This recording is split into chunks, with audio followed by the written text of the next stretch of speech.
quiero realizar es dar gracias al Señor porque definitivamente fue un viaje con hartas cosas muy agradables, muy alentadoras. Pasé un frío impresionante, ¿eh? Llegué a Antofagasta, así un frío, pero que de esos fríos que hacen en la zona central en invierno puro.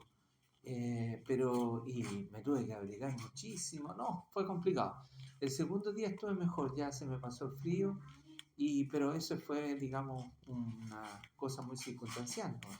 Pero respecto a la labor que me tocó realizar, creo que se cumplió a cabalidad. El Señor me permitió ser su instrumento en sus manos, la gente quedó muy agradecida, hubo mucha recepción, mucha gente que ha permitido que el ministerio a lo mejor vaya por otros lados, en fin, o sea que me pidieron los libros desde México, desde Puerto Rico, en fin, hay varios países que están y otros que están seguramente en la ciudad de Antofagasta leyendo ya los libros y eso es muy bueno.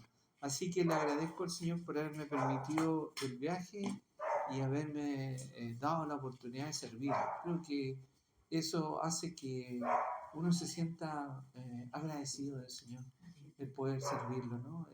Ser instrumento en sus manos es una muy grande responsabilidad, pero también es algo agradable. Es responsabilidad, pero también es gozo. Así que le agradezco al Padre por esta oportunidad. ¿Alguien más quiere dar gracias al Señor? Bien, entonces estaríamos entrando a considerar la palabra que se encuentra, ustedes ya saben, en el libro de Efesios. Antes me gustaría sí hacer una salvedad respecto de nuestra hermana Karina y a lo mejor nuestra hermana Yolis y otras hermanas que vamos a tratar en lo pronto, en el corto plazo, de comprarnos una atril, Catita, a lo mejor, y poder ver la posibilidad de poner una cámara, porque ellos también tengan la posibilidad de interactuar con nosotros, porque acá tenemos el servicio bastante dinámico, no es una prédica, sino que más bien es un estudio prédica, ¿no?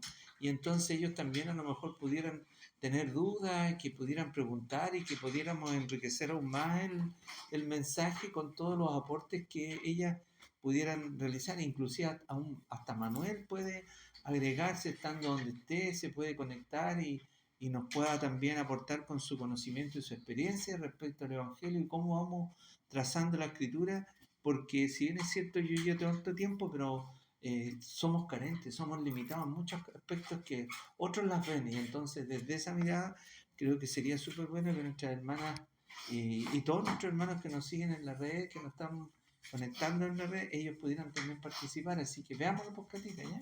Así que eso, bien, vamos a el libro de Efesios, capítulo 2, estamos ya casi en la parte final de esto, ¿no?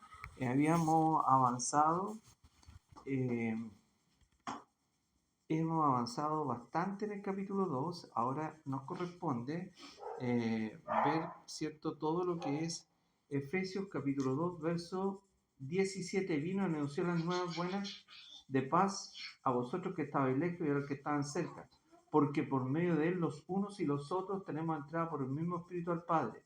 Así que ya no soy ni extranjero ni advenedizo, sino conciudadano de los santos y miembro de la familia de Dios. ¿Estás grabando? Sí, edificado sobre el fundamento de los apóstoles y profetas, siendo la principal piedra del ángulo Jesucristo mismo, y en quien todo el edificio bien coordinado va creciendo para ser un templo santo en el Señor, en quien nosotros también sois juntamente edificados para morada de Dios en el Espíritu.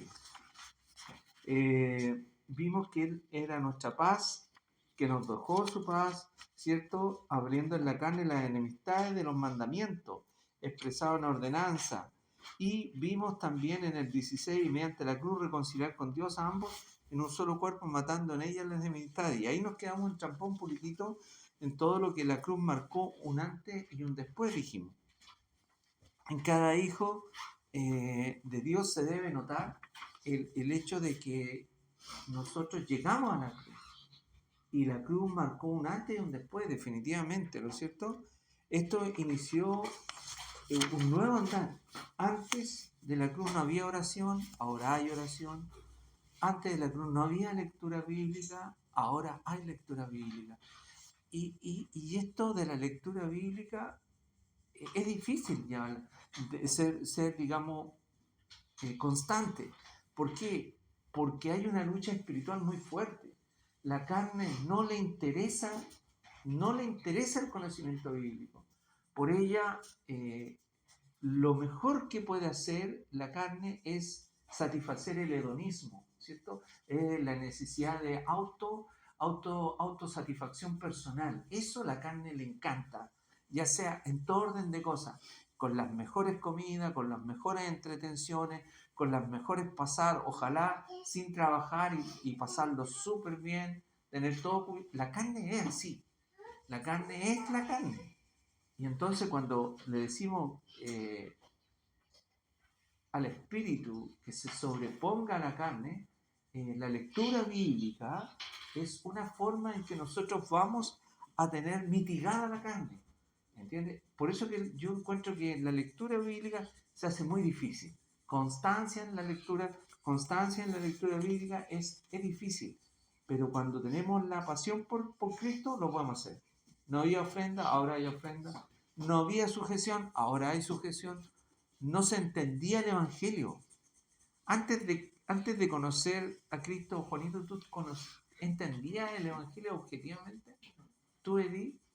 Nadie, ¿no? Yo tampoco. O sea, yo recuerdo antes de conocer al Señor que necesitaba tener un conocimiento de Dios, pero nadie me enseñaba.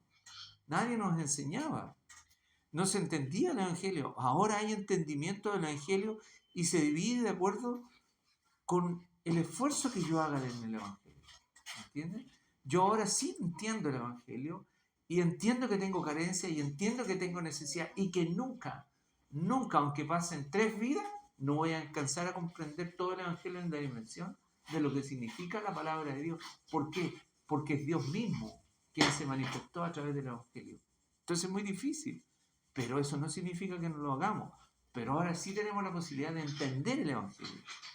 No entendía la necesidad del cambio de vida. Ahora yo entiendo que tengo una necesidad de cambiar mi vida, no solamente por un beneficio personal, sino por un testimonio.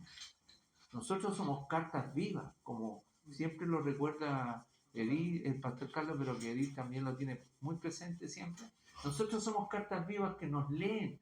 A nosotros constantemente se nos está leyendo. Y no solamente se nos lee la parte bonita, por lo general se nos lee la parte fea. Eso es lo que más prima en nosotros. La parte fea es lo que más aflora. La parte bonita, así, qué bueno, sí la hiciste. Pero lo feo trasciende. Tú haces un desajuste y queda la gente marcado. Pero hace una cosa buena, la gente lo agradece, pero tiende a olvidarse.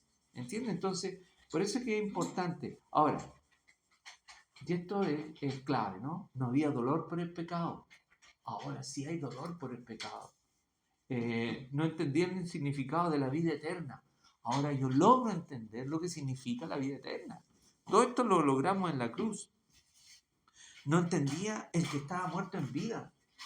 Ahora sí entiendo que tengo una vida nueva y que la tengo que regar con nutrientes espirituales. Y aquí entramos a una clasificación de la parte fuerte, ¿cierto? Vivía en la inmoralidad sexual, comienzo a dejar todo lo que es la inmoralidad sexual. Dejo atrás el amor por el dinero. Empiezo a amar más al Señor que al dinero. El dinero, si bien es cierto, es muy importante porque nos permite tener un buen pasar, pero no es la clave, ¿no? Muchas veces el dinero se nos transforma en un verdadero ídolo. Y hay algunos que plantean que cuando el ídolo se manifiesta, estamos sirviendo a Mamón. Mamón era no el Mamón de los mamones, sino que Mamón era un dios, ¿cierto? Al cual era el dios del dinero, el dios de la plata, el dios de la riqueza. Entonces aparece el Mamón dentro de nuestro corazón y le rendimos pleitesía al dinero, al tener, al juntar. Pero por eso digo, ya no es tema. Vivía ante la vanagloria en nosotros. Ahora hemos empezado a dejar la vanagloria. Las raíces de amargura también empiezan de alguna manera a dejarla atrás. Ahora, el punto es, ¿Se pueden dejar las raíces de amargura sin ser tratadas, sin ser llevadas a las plantas de Jesucristo? ¿Qué creen ustedes? ¿Cómo entonces se eliminan las raíces de amargura? ¿Ya? A ver, ejemplo. No tratando de solucionar las cosas. Porque la raíz de amargura, ¿cierto?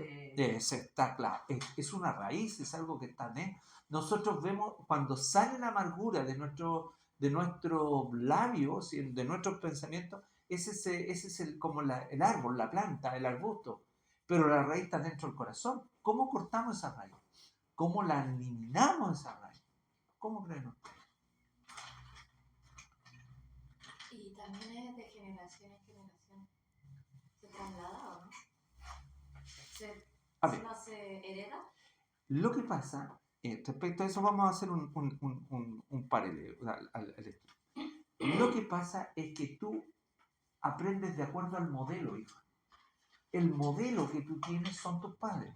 Los principales modelos son tus padres, tus familiares directos, los profesores, el medio donde tú se desenvuelves. ¿Me entiendes? Entonces, si tú tienes un medio comunista, por ejemplo, ¿no? Donde han habido asesinatos de comunistas, tú naces y creces en medio de un medio, valga la redundancia, donde hay un odio hacia los que no eran comunistas. Entonces tú te haces comunista y empiezas a tener raíces de amargura, pero no porque haya una transmisión genética, sino que porque el medio, tú lo aprendiste, lo absorbiste del medio, y claro, en el entorno, y eso te deja en el fondo clavado una raíz de amargura. Es una raíz, por ejemplo, si tú has pasado carencias, esas carencias tan desgarradoras que hay personas que han tenido muchas carencias y después se transforman en hombres altivos por la carencia. Entonces, cuando pasan nuevamente una situación, vuelven a la raíz está ahí, po. Viven todo el dolor. Entonces, definitivamente, las raíces de amargura hay que tratarlas, ¿no? Ahora, ¿cómo se tratan? A la luz de la escritura. Lo que pasa es que la psicología hace mucho tiempo ocupó el espacio de la escritura. Y los que manejan la psicología, ¿cierto?, no tienen idea de la escritura. Y por lo tanto, los que debieran hacer la sanidad interior son los pastores. Los pastores, los hermanos avanzados en el Evangelio, pueden hacer sanidad. ¿Me entiendes? Entonces, ahora, el punto es que la raíz de amargura afecta a lo espiritual, pues. Y ahí está el punto. ¿Entiendes? Valga la redundancia, ¿no?, de la palabra. Y estas tenemos que dejar. ¿Cómo las dejamos? Y ahí está lo que dice Edith. Entregándoselas al Señor, ¿cierto? Y haciendo el mayor esfuerzo porque estas no vuelvan a aparecer. Y si aparecen, ¿qué tenemos que hacer? Cavar, cavar, cavar con una pala y llegar hasta la raíz y ¡pum!, pegarle un corte. ¡Pum! Miren, fíjense lo que son las cosas, ¿eh?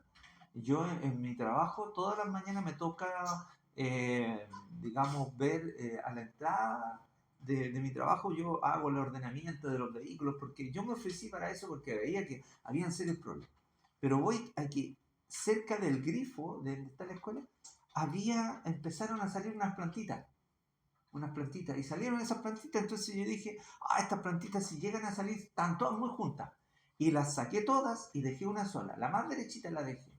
Y ahora está así. Ya tiene como 80 centímetros. Ya ha pasado 2 meses.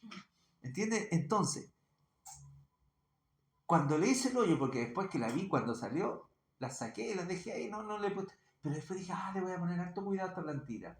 Y le hice el hoyo y me di cuenta que era una raíz. No era una plantita de una raíz que nació a ella, sino que era una raíz profunda de un árbol y hacía un pedazo de árbol para abajo, o sea, era un tronco de abajo de la tierra donde nació Entonces, volviendo a ese ejemplo, la raíz está allá abajo. Para yo sacar esa planta, claro, yo puedo cortar eso, pero no voy a cortar la raíz. ¿Entiendes? Va a seguir saliendo. En la medida que aparezca agua por ahí, va a seguir saliendo. El agua son las situaciones que provocan las raíces de amargura en nuestro corazón se activen. ¿Queda claro el ejemplo? ¿Sí? Ok. Entonces, lo otro, el descontrol de la lengua. cuán difícil, hermanos queridos, cuán difícil es controlar la lengua. Esto sí que es difícil. Y créanme que se lo digo con todo conocimiento de causa, es difícil. Pero ¿cómo se puede? No entiendo. Tenemos la ayuda del Espíritu Santo. Catalina, hijita linda, ¿me puedes traer agüita? Por favor? Ya, gracias. No, si la Catalina puede. Entonces, la raíz de todos los males, ¿cierto? Es el amor al dinero. La raíz de amargura, ¿cierto? Es la que nos contamina. Pero la lengua es la manifestación de muchas acciones. ¿Entiendes? La lengua, cuando tenemos el descontrol del lengua, dejamos monos sin cabeza, por así decirlo. O sea, botamos, destruimos. Y una sola palabra destruye mucha gente. Destruye. Lo vimos un poquitito la semana antepasada cuando estuvimos viendo esto. Y en lo último, también, muy complejo, el dominio propio. El dominio propio, ¿no? Lograr entender la necesidad de dominio propio es crecer en el gobierno personal de Dios en mi vida.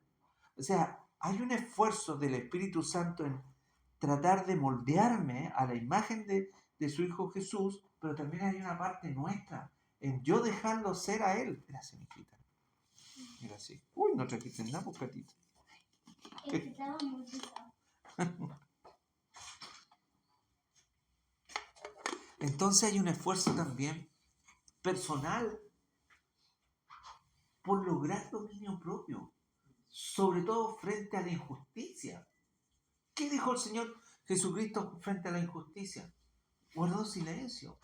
¿Qué dijo Esteban frente a la injusticia? Guardó silencio. Pedro frente a la injusticia no dejaba mono con cabeza. Pero al final, Pedro, un hombre transformado por el Evangelio, ¿cierto? Vemos un Pedro suave, un Pedro dócil, un Pedro amoroso, un Pedro ministrador. Ahora, si vemos a los apóstoles, entre paréntesis, ¿cuál era el principal apóstol? Buena pregunta la de ¿Cuál era el principal apóstol, el principal de todos los apóstoles? ¿Cuál era el que mandaba, por así, el líder de los apóstoles? ¿Ah? Su hermano. Claro, su hermano. Yo pensé que me iban a decir Pablo. No, es que ya no preguntaste y no me enseñaste. Sí, ¿dónde está eso? Cuando tenían que tomar la decisión. Libro de Hechos, capítulo 15, verso 13 en adelante. Ustedes encuentran ahí, ¿cierto? Jacob. Él era el que era el líder. Él era el que, de hecho, dice, me pareció a mí bien. O sea, le pareció a él. Él tomaba las decisiones. Y estaba Pablo, estaba Pedro, estaban todos. Este no tiene mucho protagonismo, pero era el líder. ¿Me entiendes? Un hombre sin mayor, digamos, preponderancia.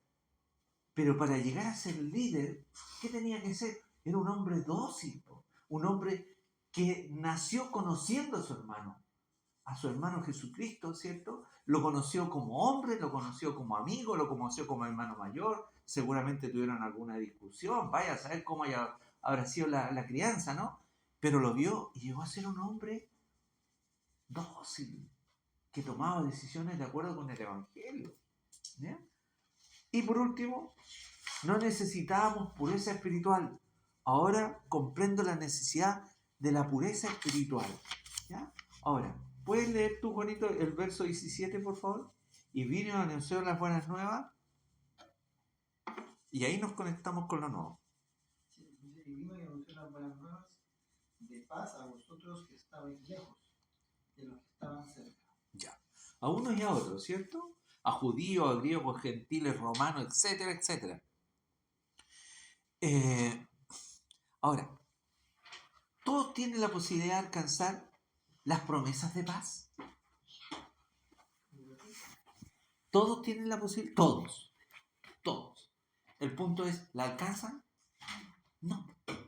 ¿Por qué no pueden alcanzar las promesas de paz? Porque no conocen el Evangelio, ¿cierto? ¿O no? Muchos son llamados poco blancos. Exactamente. Ya. Ahora, la paz, ¿qué es la paz?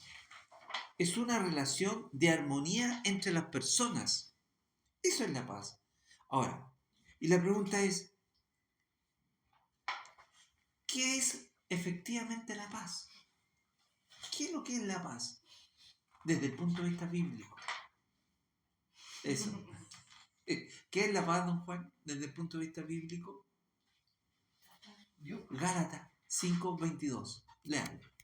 Ahí está. ¿Qué dice? A ver.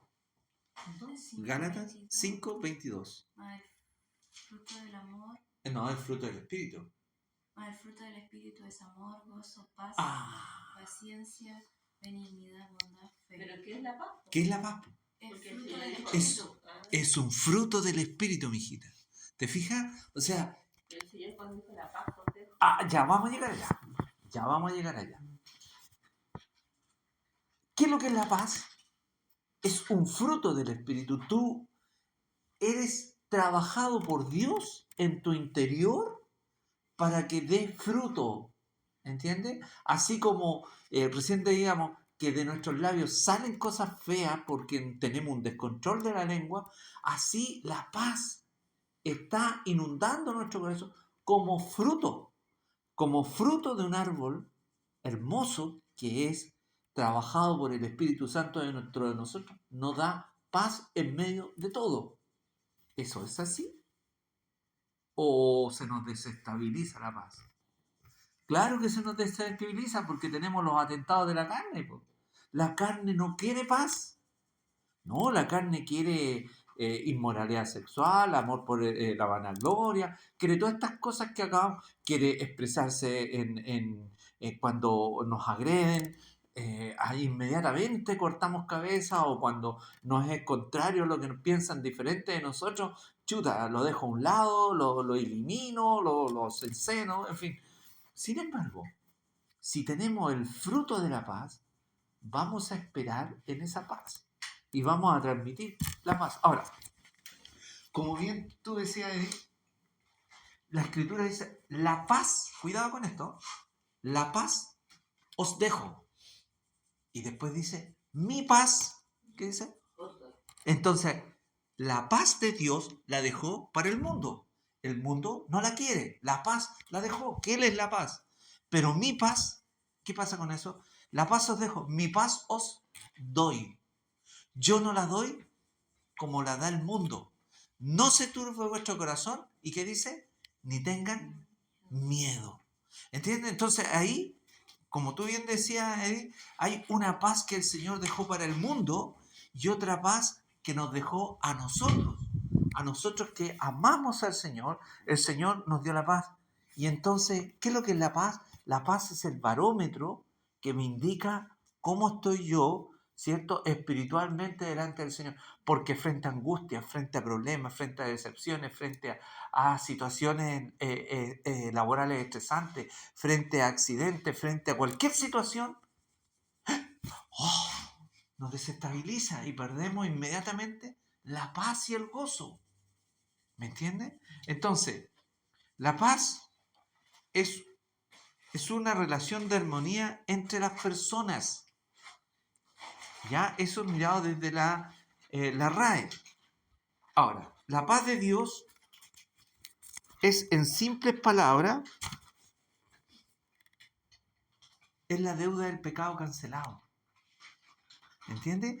El pecado nunca nos iba a dejar paz. Sin embargo, el Señor nos dejó, canceló la deuda y nos dio su paz. ¡Qué fantástico! Ahora, el hombre en su estado natural era enemigo de Dios. Fíjense en esto. Romanos 5:10, por favor, Edith.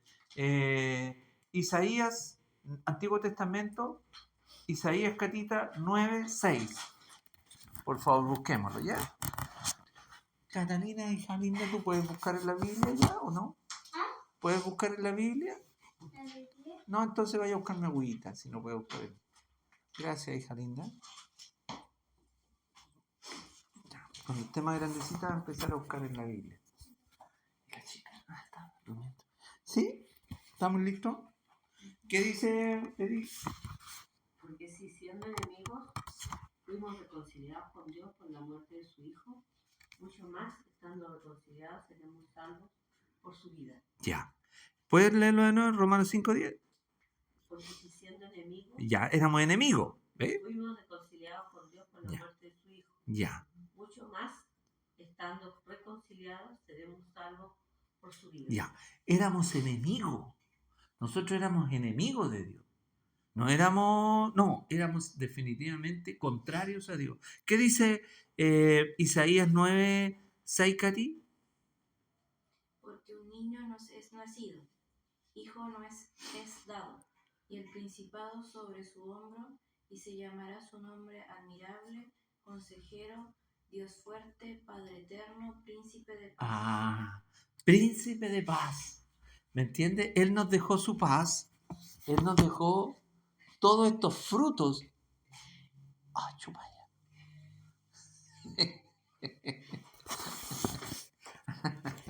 Ya, gracias.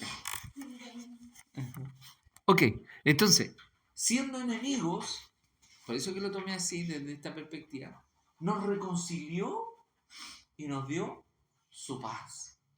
Juanito, ¿tienes paz de Dios en tu corazón? ¿O se pierde? ¿Qué crees tú? ¿Se pierde la paz? ¿Va, viene, entra y sale? ¿Está y no está? Yo no está, sí está. Sí. Pero hay momentos que usted, hay momentos complejos que uno pasa. O sea, uno trata de mantener la programa si lo mantiene. Ok. Veámoslo de la siguiente manera. Es un fruto del Espíritu, ¿cierto? Es un fruto del Espíritu. Hay árboles que dan todo el año fruto. Pero hay árboles, ¿cierto?, que dan solamente una vez en el año fruto. El fruto del Espíritu es permanente. Esa es la diferencia con el fruto que es temporal, ¿cierto? Hay frutos estacionarios que se llaman árboles o digamos arbustos que son estacionarios. Pero hay otros, ¿cierto?, que son todo el año. ¿Entiendes? De hecho, el limón de Carmen Julia, ese limón es bendito, ¿no? Todo el año tiene limones. ¿Entiendes? Ahora, el fruto del Espíritu, igual. El fruto del Espíritu, ¿cierto?, es permanente. ¿Estamos claros? Entonces, ¿puedes leer el verso 18, Juanito? ¿Sí? ¿Texto base? 2.18. Porque por medio de él, los unos y los otros tenemos entrada por el mismo Espíritu al Padre. Ah, claro. Cristo es el medio para llegar al Padre. Él es la propiciación, el único mediador entre Dios y los hombres. ¿Se acuerdan cuando poníamos redención, remisión, propiciación, justificación, santificación? Todo eso Él nos dio, ¿cierto? Porque por medio de Él, uno de nosotros tenemos esta entrada por el Espíritu al Padre. ¡Qué maravilla! Entonces, ¿por medio de qué? Por medio de Dios. Primera de Timoteo 2, 5, 6. ¿Qué dice, por favor? ¿Quién no ha buscado la Biblia? Juanito, ¿tú puedes buscarlo? Primera de Timoteo 2, 5, 6. Dice, porque hay un solo Dios, un solo mediador entre Dios y los hombres, Ya. Cristo, el cual se dio a sí mismo en rescate por todos, de lo cual se dio testimonio a su debido tiempo. Ah, claro. Porque hay un solo Dios y un solo mediador entre Él y nosotros. Nadie más, nadie más. ¿Ya? Ahora, quedó claro, ¿no? Que Él nos vino a dar su paz, nos trajo la redención, la remisión, nos trajo todo esto, y Él es el que nos reconcilió con el Padre. ¿Ya? El verso 19, el texto base del capítulo 2 dice, así que ya no somos ni extranjeros ni advenedizos, sino conciudadanos de los santos y miembros de la familia de Dios. Dios, en su propósito original, Él estableció que quería formar una gran familia. Ese es el objetivo. Cuando hizo a Adán y a Eva y les dio aliento de vida y les dijo, sojuzgad la tierra y, ¿qué les dijo? Y multiplicarla. O sea, multiplícala. ¿Por qué? Porque Él, en su propósito original, quería tener una gran familia. Y nosotros adscribimos a esta gran familia que está en los cielos, ¿cierto? A ver, ¿los ángeles pertenecen a esta gran familia? Sí. Nosotros pertenecemos. Sí. ¿Quién más pertenece a esta gran familia? La naturaleza. Todo lo creado por Dios es parte de la creación de Dios. Ahora, claro, el concepto familia, ¿cierto?, está asociado a nosotros, a un padre con sus hijos, con sus tíos, con sus primos, etcétera, etcétera. Pero también hay situaciones, por ejemplo, y que la hemos visto, por ejemplo, nosotros la tía Estela es como familia, ¿o no? De hecho, la tía Estela está todas con nosotros, en todas, y nosotros con ella. Y ella a nosotros nos considera su familia. ¿Te fijas? Entonces, asimismo Dios con nosotros nos cobija como una gran familia. Entonces, en su propósito eterno, planificó tener esta familia de hombres y mujeres, fíjense en esto, hechos a imagen y semejanza de Él. A una imagen, ¿qué tipo? Moral y natural, ¿cierto? ¿Cuál es la imagen natural? ¿El cuerpo físico? La imagen natural con Dios es la santidad, ¿de acuerdo? Porque Él es santo, santo, santo, nosotros somos santos. Y lo natural, ¿cuál es la imagen natural con Dios? La santificación. ¿Y lo moral? ¿Lo moral? ¿La ley? No. ¿Cuál es lo moral? Las 5 cosas que siempre la conciencia, la libertad, todas esas cosas que siempre las compartimos, eso tiene que ver con la imagen moral, ¿cierto? Entonces, a esa imagen nos dio cobertura Dios. Ahora, esto significa que somos puros, perfectos, leales, que entendieron el deseo de Dios, lo cual a veces nos cuesta entender el deseo de Dios. ¿Qué desea para ti, Juan Dios? ¿Qué desea para ti, Edith? Dios, ¿qué desea para ti? Todo lo bueno. Exactamente. ¿Y es alcanzable todo lo bueno? Yo creo que ¿Es alcanzable todo lo bueno? ¿Y qué nos impide a veces alcanzar todo lo bueno? hacer lo que nos dice. A ver, cuando estamos en la cobertura correcta de Dios, ¿cierto? Solamente tenemos que esperar en Él. Porque los tiempos de Dios no son nuestros tiempos. Y todo lo bueno que Él desea para nosotros a veces toma mayor espacio de prolongación en el tiempo. Pero Dios lo va a añadir a nuestra vida. Porque es algo bueno para nosotros. ¿Entiendes? Y el 20, ¿qué dice? Edificados sobre el fundamento de los apóstoles y profetas, siendo la principal piedra del ángulo Jesucristo mismo, en quien todo el edificio bien coordinado va creciendo para ser un templo santo en el Señor. Amén. Considera los apóstoles, ¿cierto?, como el fundamento.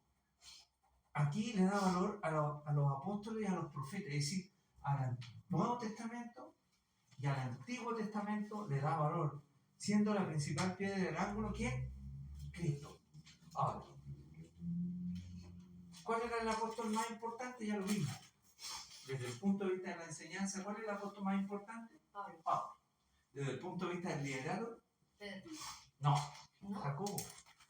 Ah, sí, claro. Jacobo, ¿cierto? Pero también Pedro era más. Pedro, Era el más popular. claro, era el que más se candidateaba, ¿no? Y los hijos de Zebedeo, un día la madre llegó, Señor, ¿sabes qué? Quiero pedirte algo. Dime. Quiero que en tu reino mis 2 hijos se sienten uno a tu lado derecho y otro a tu lado izquierdo.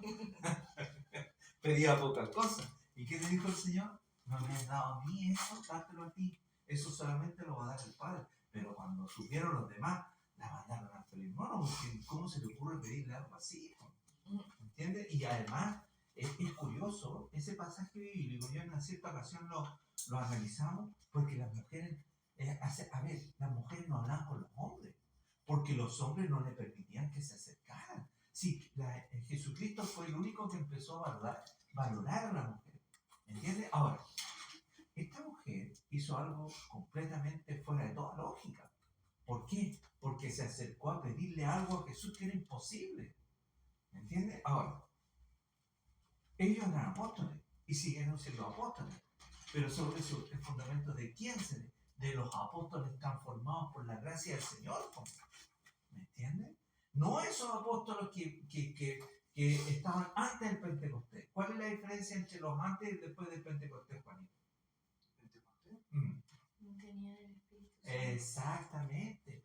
En el Pentecostés vino el Espíritu Santo por primera vez. El Espíritu Santo siempre estaba sobre las personas, pero ahora el Espíritu Santo vino a morar en las personas.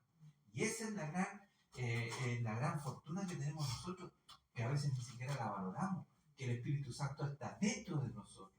Y de ahí se expresa y hace un crecimiento como un edificio bien coordinado, que permite un crecimiento santo en el Señor. Y por último, en quien vosotros también sois juntamente edificados para morada de Dios en el Espíritu.